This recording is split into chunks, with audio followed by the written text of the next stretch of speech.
Պարոն Նահապետյան, դուք ձեր զեկույցում, չգիտեմ, ասացիք թե ոչ, բայց ձեր հարցազրույցներից մեկում լսել եմ, որ խոսել եք քննիչների ֆիլտրերի, այսինքն երբ ընդունում եք աշխատանքի, ունեք մոտ 44 թափուր հաստիկ եւ մրցույթներ եք հայտարարել, որոնք չեն համալրվել, որովհետեւ ունեք մի քանի ֆիլտրեր, մասնավորապես բարեվարկության եւ առաքինության ստուգման մասը ինձ համար անհասկանալի է, կխնդրեմ բացատրեք առաքինության ֆիլտրումը բարեվարկությունից ինչով է տարբերվում եւ ինչի մասին է առհասարակ խոսքը։ Շնորհակալություն հարցի համար, Տիկին Մանավազյան, նախ նշեմ, որ ունենք 44 թափուր հաստիկ օպերատիվ հետախուզական գործունեություն իրականացնող ստորաբաժանումում, որը այս պայդրությամբ համալրված չէ եւ ունենք ընդհանուր 11 թափուր հաստիկ ինքնավար պաշտոններ զբաղեցնող անձանց, այսինքն մասնավորապես քննիչների շրջանում։ Ֆիլտրերը, որոնք ես նկատի եմ ունեցել, դա առաջի հերթին բնականաբար վերաբերում է բարեվարկության վերաբերյալ ուսումնասիրություններին եւ նշեմ, որ հակակոռուպցիոն կոմիտեում ստեղծման օրվանից չի եղել որևէ անձ, ով պաշտոնի է նշանակվել բարեվարկության բացասական եզրակացությամբ, այսինքն կոմիտեի համար ըստ էության պարտադիր է, որպեսզի անձը առաջին հերթին բարեվարկ լինի եւ հաջորդ փուլերը, որ պետք է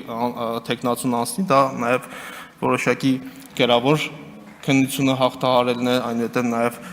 բանավոր քննության ընթացակարգը հաղթահարելն է եւ նոր դրանից հետո տվյալ բոլոր փուլերը հաղթահարած անձին պաշտոնի նշանակելն է։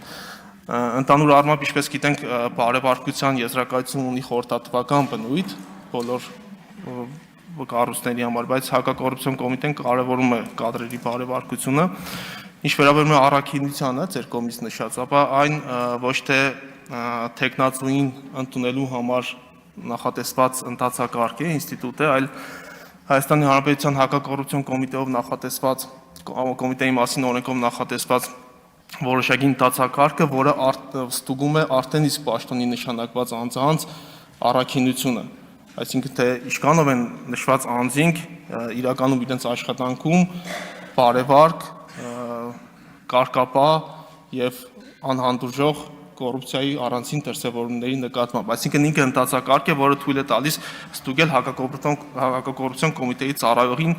որը կատարում է ներքին անվտանգության վարչության աշխատակիցների կողմից։ Արձագանք։ Եվ կխնդրեմ երկրորդ հարցս վերաբերում է մարդու ազատության սահմանափակմանը, ինչպես եք վերաբերում եւ պրակտիկայում ոնց եք, ինչ քայլեր եք ձեռնարկել, երբ մարդը դեռ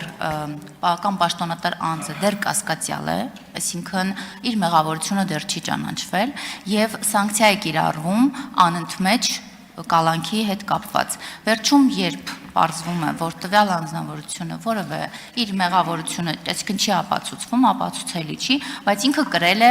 որոշակի ժամանակ կամ ժամանակահատված կալանքի տակ, ոնց մարդու իրավունքների տեսանկյունից եւ առհասարակ ազատության սահմանափակման տեսանկյունից ինչպես եք վերաբերվում եւ որն է ձեր մոտեցումը։ Շնորհակալություն, Տիկին Մանավազյան, նախ ասեմ, որ կասկածյալ հասկացություն գործող քերական դատավարության օրենսգրքում չկա, դա նախատեսված է եղել նախկին քերական դատավարության օրենսգրքում, ներկայում կա ձերբակալվածի կարգավիճակ անձի եւ արդեն ունենք մեղադրյալի կարգավիճակ։ Եթե ձեր հարցադրումը վերաբերում է նրան, թե ինչ պետք է անենք այն դեպքերում, երբ որ անձին օրինակի համար կալանավորել ենք, սակայն պարզվել է, որ այդ անձը անմեղ է, այս դեպքում գործ ունենք արտարացվածի կարգավիճակի հետ եւ արտարացվածի մասով քերական դատավարության օրենսգիրքը կոնկրետ նախատեսում է որոշակի քերադատավարական հետևանքներ, մասնավորապես, որ արտարացվածը կարող է պահանջել, որպեսզի իր խախտված իրավունքները վերականգնեն, որպեսզի պետական մարմինները նաեւ ներողություն հայցեն տվյալ մեղադրյալից եւ մնացած այլ իրավունքներ, որոնք հստակ նախատեսված են մեր գործող քերադատավարական օրենսդրությամբ, այդ թվում նաեւ վնասի վերականգնում հնարավոր։ Չմոռանաք հավանել տեսանյութը եւ բաժանորդագրվել Civic AM-ի YouTube-յան էջին։